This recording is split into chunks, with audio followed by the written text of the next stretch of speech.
लेकिन बाइबल कहती पाप करने वालों को सबके सामने समझा दे ताकि और लोग भी डरें। मैं शारीरिक रीति से खड़ा होता तो अब तक कई केस कर चुका होता जिन्होंने चर्च के खिलाफ साजिशें की हैं, लेकिन एक भी केस मैंने नहीं किया, एक भी बुरी बात उनके लिए नहीं बोली।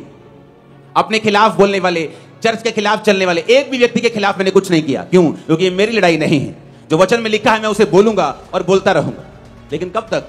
मैं बोल चुका हूं, अब मुझे और बोलने की जरूरत नहीं। जिसने समझना होगा वो समझ लेगा, और न्याय करना परमेश्वर का काम है, मेरा काम नहीं। Hallelujah, praise the Lord. सबको जन्म से की मेरा विश्वास है आप सब जन्म मसीह में ब्लेस्ड होंगे।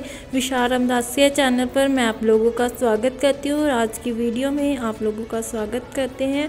और जैसे कि बाइबल का वचन भी बयान करता है कि प्यार सबसे बड़ी उत्तम चीज़ है, और बाइबल का वचन ये भी बयान करता है अगर तू पाप देखते समय भी चुप है तो तू भी पापी है। और आज की वीडियो में मैं यही आप लोगों को बताना चाहती हूँ कि आपने थंबनेल में तो देखी लिया होगा, और शुरू में जो कि अपोस्टल अंकल यूसुफ नूला जी के वीडियो के बारे में भी आपने सुना है कि उन्होंने वीडियो में क्या बताया। क्योंकि आप देखते हैं कि आए दिन हम वीडियोस में देखते हैं, आए दिन हम मीडिया में देखते हैं, फेसबुक पे देखते हैं कि हर कोई ना कोई जो कि इनके खिलाफ खड़ा होकर बोलने लगता है। बहुत समय से हम इनकी विरोधता को देख रहे हैं, पर कभी भी अपोस्टल अंकल यूसुफ नूला जी अपने विरोध में नहीं बोले, क्योंकि उन्होंने कहा कि अगर कोई मेरा विरोध कर ना उसको परमेश्वर देख लेंगे, परमेश्वर उसका बदला ले लेंगे, क्योंकि ये उनकी लड़ाई नहीं है, ये परमेश्वर की लड़ाई है। क्योंकि बाइबल का वचन भी बयान करता है कि बहुत सारे लोग जो कि परमेश्वर के नाम से तुम्हें सताएंगे, मेरे नाम से जो कि तुम्हारा विरोध करेंगे,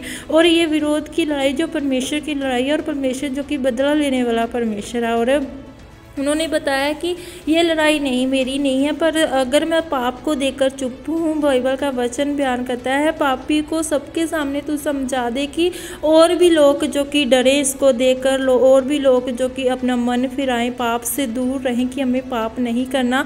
और देखते अगर उन्होंने कहा कि अगर मैं किसी के विरोध में बोलता, अगर मैं किसी का विरोध करना होता मुझे, तो आए दिन जो विरोधी मेरे खिलाफ खड़े होते हैं, चर्च के खिलाफ खड़े होते हैं, और मैं उनकी कब से उनके खिलाफ जो कि केस दर्ज करा चुका था, कब से उनके खिलाफ मैं बोलता, पर मैं नहीं बोलता क्योंकि ये लड़ाई हमारी नहीं है। मेरा फ़र्ज़ था उन लोगों को समझाना, सब लोगों को जो वचन के खिलाफ होकर काम करते हैं, जो वचन से बाहर होकर काम करते हैं, हमारा फ़र्ज़ है उन्हें समझाना। क्योंकि परमेश्वर ने कहा है कि पापी को समझा, और उसे समझा कि लोगों उसे देखकर और भी लोग जो पाप में गिरते हैं, जो पाप करना चाहते हैं, जिनके मनों में पाप उभरता है, वो भी पाप से दूर रहें।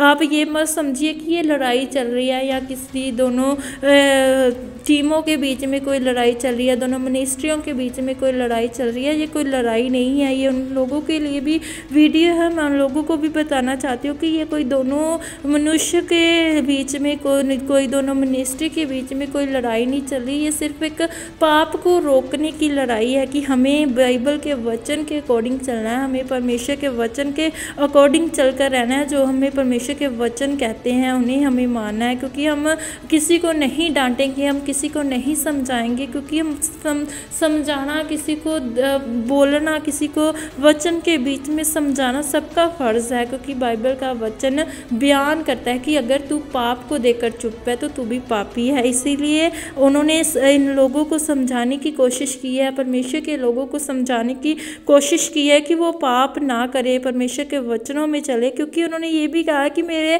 ऐसा करने से, अगर मैं किसी को बोल रहा हूँ, अगर मैं किसी को समझा रहा हूँ, ऐसा करने से किसी की कलीसिया नहीं कम होगी, ना मेरी कलीसिया कम होगी, ना और किसी की कलीसिया होगी। इससे कलीसिया और भी ज़्यादा जुड़ेगी। पर आने वाले समय में आप देखेंगे कि परमेश्वर इनके खिलाफ है, परमेश्वर ऐसी चीज़ों से नफरत करता है। और उन्होंने कहा कि मैंने अपना काम कर दिया, मैंने जिनको समझाना था मैंने समझा दिया, मैंने बोल दिया कि हमें ऐसा नहीं करना। आगे उनकी मर्ज़ी है, आगे वो समझे ना समझे उनकी मर्ज़ी है। बाकी परमेश्वर न्याय करना जो काम है वो परमेश्वर का काम है, कोई मनुष्य का काम न्याय करना नहीं है। क्योंकि आप देखेंगे परमेश्वर खुद ही अपना न्याय जो कि करता है, और परमेश्वर से बड़ा कोई नहीं है। हालेलुया। और परमेश्वर सबका न्याय करने का सामर्थ्य रखते हैं, वो सबके न्याय के लिए खड़े होते हैं, और वो खुद ही अपना न्याय कर लेगा, खुद ही उन लोगों का न्याय कर लेगा जो गलत हैं, जो पाप करते हैं, जो परमेश्वर के वचनों पर नहीं चलते। और ये कोई लड़ाई दोनों मिनिस्ट्रियों के बीच में नहीं है, दोनों पास्टर्स के बीच में नहीं है। ये लड़ाई जो कि आत्मिक लड़ाई है, जिसे हमें रोकना है कि हमें पाप करने से अगर कोई समझाता है तो हमें उस चीज़ के लिए सीख करनी है कि हमें बाइबल के विरोध, वचन के विरोध हमें पाप नहीं करना और हमें इस चीज़ से जो कि छुटकारा लेना है। God bless you. परमेश्वर आपको आशीष करे।